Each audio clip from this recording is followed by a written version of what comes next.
Ooh, I was off the bike for a couple of weeks. Happens to the best of us. Oh, nice little line there. Hey, Jamie here from New Zealand Mountain Biking. I'm here with Dan. Yo. And we're about to ride Rotorua, which is going to be a nice little rip. Weather last night, a little damp. Oh, touch of rain. Yeah, touch of rain. It's the odd puddle. Yeah, but it should be perfect. That's what Rotorua is best for. I've also just had my suspension serviced, and so we're going to do a little bit of a setup. Really, I'm just going to say that felt like this, and he'll be like, oh cool, that dial must have worked. But we'll try to keep it as simple as possible, because I know a lot of people think that suspensions are dark art, but there's actually manuals and knobs that have labels on them.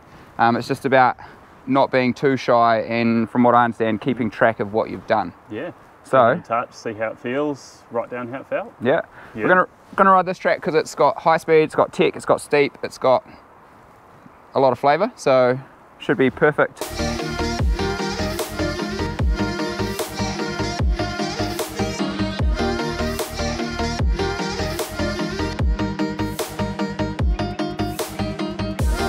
Might get carried away, you never know. Oh, it's easy to get carried away, Daniel. So dropping into Rotorua. Beautiful morning actually. So got a little bit of rain last night. A little bit of cover from the trees in here, but the main reason for this little lap is to suss out the new suspension setup. So I'm actually running a softer spring than I thought I liked. I was running everything pretty firm because I thought that was how to get the sporty feel. And we changed it. It's a little slippy. Oh, it's really good in here, eh? Pretty bloody good. So coming down here, Oh, don't go down that we've got line. some little off-camber sections. Controlling the old speed into it, staying high. There's a bit of fern across the face. Fern hanging down. Lovely. Last time I rode into a fern like that, I was off the bike for a couple of weeks. Happens to the best of us. Oh, nice little line there. Ooh. That was significantly harder to get hot. Good brother. Yeah, bro, all good. I just tagged the other route. There's a few in there now. And then we're about to get to the open.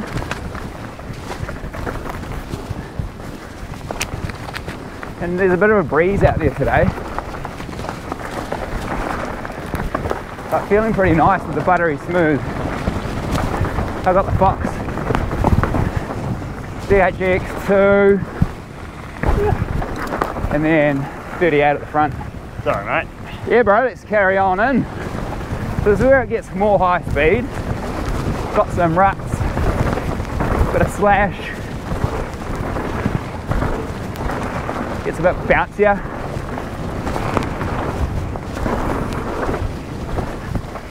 And with that little bit of rain, got some good grip. It's pretty sticky down here. It's really good, eh?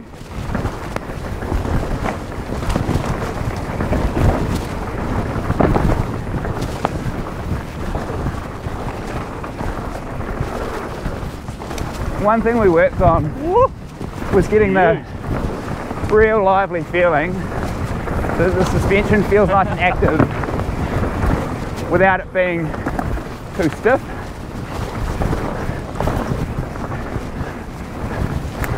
I was saying, taking off some dampening. I'll take whatever looks nice. What's that? Bunch of lines. Yeah. See what looks good. New line in here too. Oh, that'll do. Oh, don't know, like that. That wasn't it. Nah. Oh, but we're nearly at the bottom. Something new off the right. It feels pretty grippy. Mixture of bike, suspension, and back tyre. Oh, sweet, bro. Shall we stop it there? over too quick. Oh, yeah. Lovely. Shot, bro. That was mint. It was mint. Got a little dirt in your teeth. Smiling too much. Truly. Oh, that's good. Taste it, love it. Having too much fun. Grip was too good. Bike was feeling too mint. Just a little bit on the old suspension setup. So I was running a 500-pound spring. I weigh 75 kilos. And I think you had about 25% sag. yeah, I was running 25% sag, which is Definitely on the firm end. ballpark but firm. Yep, 84 on my pump. 84 psi in the fork. Pretty bang on. Like maybe a smidge on the firm end for your weight, but you know, definitely for someone who charges a bit, nothing crazy. So by putting my bike in bike racks lots for work, there's a rubber strap that goes over on the old Yakima bike rack, and it's changed my high-speed compression over time, and so I probably just adjusted my riding style. But what'd you do to it? Opened her up. Open her right up. Pretty firm. Yeah. Yeah, basically what that'll translate to is sort of bit of pain in the hands over a long run. You'll definitely feel the square edges a bit more with more high-speed compression damping. You'll find you have to pick the nice lines. Yeah, which I try to do anyway, and I probably worked even harder trying to do it because of the fork. And with the shock, put a 450-pound spring in, and that still kept the sag. So we measured up about 28, I believe. Yeah, so just a little bit of a difference, but it makes, like, to the feel of the bike, it actually makes quite a bit more supple.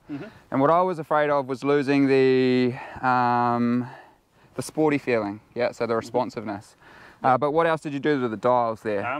We did quite a bit with your rebound damping. So the DHX2s are pretty tricky to get the rebound damping right, and it's more a balance of getting high and low speed right. You end up with often not enough high speed, too much low speed, and it'll still feel really dead when you push up and down. But when you get it deep in the stroke, it doesn't have the high-speed damping to deal with, you know, either the built-up air pressure or a large spring compressed, and it will send you a bit more than you'd like. Yeah, so where I was feeling that, and I only felt this on reflection, was when you're coming down a long straight and you've got a nice bit of a G out into a reversal or something, and as you come off that next jump, then it finally gets the chance to unload. And I was just slowing down more so that I could absorb it more with the legs, but really you can adjust the bike and have it do a little bit more of the work for you, which is pretty nice. The goal, you know? Yeah. Absorb bumps as well as possible and send you into the air when you want. Yeah. Which I think that little run there proves that you can still be supple with a softer setup, but as long as it's tuned well. Yeah, so the shock actually went into the dyno. So there's a couple of places here in town in Rotorua that have dynos. It's not a crazy piece of kit, but it's actually really useful. It's really hard to do the job without it, to be honest with you. Now that you've got it, you get used to having it, and trying to dial in by feel can be can lead you astray often. So yeah, if you are like anywhere else in the country, then just look up a suspension place and see if they have a dyno, and ask them to chuck your suspension in there, and it'll give them the lines on a graph, and they'll know exactly what to twiddle to get you to another base level, and then you can adjust it from there to what you're feeling. But make sure you write it down, how many clicks which way. So always measure from closed. So that's the best way. So full clockwise, if you're talking compression, full hard, or if you're talking rebound, full slow, and then count the clicks backwards, counterclockwise out from there is the most accurate way. You'll find some will have sort of 20 clicks, some will have 25, even on the same model shock. So measuring from closed is the best way to do that, whereas measuring from open, you would have a totally different setup on those two shock absorbers. Sorry. But just be gentle. If you feel a really hard stop, don't keep twisting. Yeah, that's probably the end. Yep. Nice. Anyway, check out that run. We just rode Te Rua.